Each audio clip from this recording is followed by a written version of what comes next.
مولانا صاحب، لوگ کہتے ہیں کہ جن پر کالا جادو ہو اور اس کو مارنے کے لیے جادوگر جو میعاد مقرر کرتا ہے اور اسی میں وہ شخص فوت ہو جاتا ہے، قرآن و سنت کی روشنی میں اس کی وضاحت فرما دیں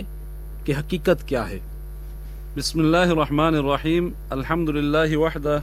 والصلاة والسلام علی من لا نبی بعدہ، اما بعد۔ محترم سامعین کرام، اس بات میں کوئی شک نہیں کہ جادو ایک حقیقت ہے، یعنی جادو یا سحر کے نام سے ایک عمل یا کچھ اعمال کا مجموعہ اور سلسلہ موجود ہے، اور بطور ایک سبب مختلف صورتوں اور مختلف سطح اور درجے میں اس کا اثر بھی ظاہر ہوتا ہے، خواہ وہ اثر اور نتیجہ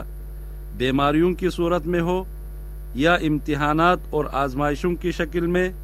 یا گھریلو ناچاقی اور دشمنیوں کی صورت میں یا کاروبار میں نقصان کی صورت میں یا پھر بعض اوقات اموات کی صورت میں بھی۔ لیکن یہ بھی حقیقت ہے کہ جادو کفر کا کام ہے، اور جو بدبخت لوگ جادو کرتے ہیں وہ در حقیقت کفریہ کام کرتے ہیں۔ قرآن کریم میں سورۃ البقرہ میں صاف صاف جادو کو کفر کہا گیا ہے۔ یہودی جو اس کرۂ ارض پر اللہ تعالیٰ کے ہاں ناپسندیدہ ترین قوم ہے، وہ لوگ شیطان کے نقش قدم پر چلتے ہوئے نہ صرف جادو ٹونے پر عمل کرتے تھے، بلکہ انہوں نے یہ بھی دعویٰ کیا تھا کہ حضرت سلیمان علیہ السلام نے بھی نعوذ باللہ انہوں نے جادو کیا ہے، وہ اللہ کے پیغمبر نہیں تھے بلکہ ایک جادوگر تھے، اور وہ جادو کے ذریعے سے ہی حکومت کرتے رہے ہیں۔ اللہ تعالیٰ نے قرآن کریم میں یہودیوں کے اس باطل دعویٰ پر سخت رد اور سرزنش کرتے ہوئے ارشاد فرمایا، وما کفر سلیمان ولکن الشیاطین کفروا یعلمون الناس السحر، کہ حضرت سلیمان نے تو کفر نہیں کیا تھا بلکہ شیطانوں نے کفر کیا تھا، وہ لوگوں کو جادو سکھایا کرتے تھے۔ یعنی جادو تو کفریہ عمل ہے، اس کفر کا ارتکاب حضرت سلیمان علیہ السلام جیسا عظیم پیغمبر کر ہی نہیں سکتا۔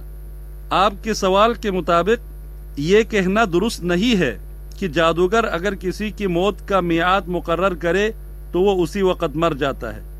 اس بات میں بہت سی اعتقادی خرابیاں پائی جاتی ہے۔ ایک تو اس میں تقدیر پر ایمان کی نفی ہوتی ہے، کیونکہ موت و حیات، تندرستی اور بیماری، آسودگی اور تکلیف، یہ سب چیزیں جس طرح سے ہونی ہے وہ لکھ دی گئی ہے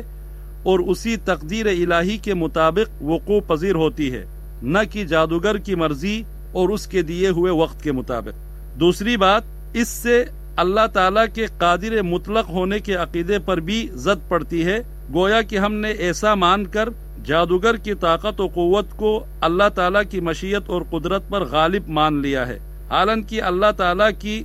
مشیت کے بغیر کچھ بھی نہیں ہوتا۔ یہ بھی ایک اہم مسئلہ ہے کہ ہم آج جن نظریاتی اور ایمانی کمزوریوں کا شکار ہے، اس کی ایک وجہ یہ بھی ہے کہ ہم نے اللہ کی ذات پر توکل اور اعتماد اور بھروسے کو چھوڑ کر مخلوق خدا میں سے اس طرح کے لوگوں کو بہت ہی زیادہ اپنے اوپر حاوی کر لیا ہے کہ یہ جادوگر، عامل، نجومی اور شعبدہ باز قسم کے لوگ جو چاہے ہمارے ساتھ کر سکتے ہیں، ہمیں نقصان پہنچا سکتے ہیں۔ اللہ نے قرآن کریم میں اس کیفیت کو یوں بیان کیا ہے، وَأَنَّهُ كَانَ رِجَالٌ مِّنَ الْإِنسِ يَعُوذُونَ بِرِجَالٍ مِّنَ الْجِنِّ فَزَادُوهُمْ رَهَقًا۔ بات یہ ہے کہ چند انسان بعض جنات سے پناہ طلب کیا کرتے تھے، جس سے جنات اپنی سرکشی میں اور بڑھ گئے۔ یعنی جب جنات نے یہ دیکھا کہ انسان ہم سے ڈرتے ہیں اور ہماری پناہ طلب کرتے ہیں تو ان کی سرکشی، تکبر اور انسانوں پر اپنا خوف طاری کر کے انہیں خوفزدہ کرنے کا سلسلہ کچھ زیادہ ہی بڑھ گیا۔ جادوگروں کا معاملہ بھی یہی ہے کہ جتنا کوئی کمزور عقیدہ اور کمزور شخصیت کا مالک شخص ان کے ہتھے چڑھ جائے، وہ اس کی دین و دنیا دونوں برباد کر کے رکھ دیتے ہیں، جبکہ مضبوط عقیدہ و ایمان والا شخص اللہ کی توفیق سے ان کے شر سے محفوظ رہ کر نکل آتا ہے۔ جادوگر اور شیطان کے درمیان اکثر ایک معاہدہ طے پاتا ہے، جس کے مطابق جادوگر کو کچھ شرکیہ اور کفریہ کام چھپ کر یا علل اعلان کرنا ہوتے ہیں، اور اس کے بدلے شیطان کو جادوگر کی خدمت کرنی ہوتی ہے یا اس کے لیے خدمتگار مہیا کرنے ہوتے ہیں۔ اب حقیقت میں دیکھیں تو جادوگر کے تمام معاملات کا انحصار شیطانی مدد اور شیطانی چالوں پر ہوتا ہے، اور قرآن مجید میں اللہ رب العزت ارشاد فرماتے ہیں ان کید الشیطان کان ضعیفا، یقین مانو کہ شیطان کا حیلہ بالکل بودا اور سخت کمزور ہوتا ہے، سو اللہ کی اجازت کے بغیر جادوگر کسی کو کچھ نقصان نہیں پہنچا سکتا، اور اللہ تعالیٰ کبھی کسی جادوگر کو یہ اجازت اور یہ اختیار نہیں دیتا کہ وہ کسی ایسے بندے کو کوئی نقصان پہنچا سکے جو اللہ اور اللہ کے رسول کے بتائے ہوئے طریق اور طرز پر زندگی گزارتا ہو۔ جادو، ٹونا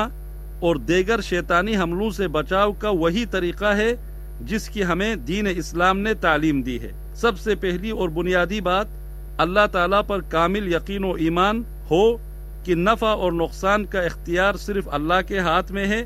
یہ قوت ایمانی آپ کے اندر آ جائے تو شیطانی حملے خود بخود پسپا ہو جاتے ہیں۔ نماز پنجگانہ کی پابندی اور باقی عبادات کو شریعت کی ہدایات کی روشنی میں ادا کرنا، یہ بھی جادوگروں اور شیطانی چیلوں سے محفوظ رہنے کا ایک ذریعہ ہے، کیونکہ اللہ تبارک و تعالیٰ کے احکامات کی پابندی کرنا یہ در حقیقت خالق و مخلوق کے تعلق کو مضبوط کرنے کا ذریعہ ہے، اور جب بندے کا تعلق اللہ سے مضبوط ہو جائے تو شیطان اور اس کے غلاموں کا جیسے جادوگر، کاہن، نجومی وغیرہ کا اس پر کوئی بس نہیں چلتا۔ تیسری چیز، ہر وقت طہارت اور پاکیزگی کا اہتمام کرنا، تلاوت قرآن کریم کی کثرت کرنا، اور اسی طرح ذکر اللہ کی پابندی اور کثرت سے استغفار کرنا، ہر وقت اعوذ باللہ اور بسم اللہ کا زبان پہ جاری رہنا۔ اسی طرح گھر میں وقتاً فوقتاً سورہ بقرہ کی تلاوت کا اہتمام کرنا، سورۃ الاخلاص، معوذتین، درود پاک اور آیت الکرسی کثرت سے پڑھنا۔ اسی طرح صبح شام کے وقت کی مسنون دعاؤں کا اہتمام کرنا، یہ سب جادو سے محفوظ رہنے کے اسباب اور وسائل ہے۔ حضرت کعب الاحبار رحمۃ اللہ علیہ مسلمان ہونے سے پہلے یہود کے بڑے علماء میں سے تھے۔ وہ ہمیشہ یہ اذکار اور دعائیں پڑھا کرتے تھے اور فرماتے تھے اگر میں یہ دعائیں نہ پڑھا کرتا تو یہود جادو سے مجھے گدھا بنا دیتے۔ لہٰذا پتہ چلا کہ اللہ تعالیٰ سے تعلق مضبوط کرنے اور کلام الہی اور ادعیہ نبوی میں ہی ان تمام شیطانی حربوں سے نجات ہے، نہ کہ شیطانی آلہ کاروں سے خوفزدہ ہونے اور ان سے مرعوب ہونے میں۔ واللہ تعالی اعلم۔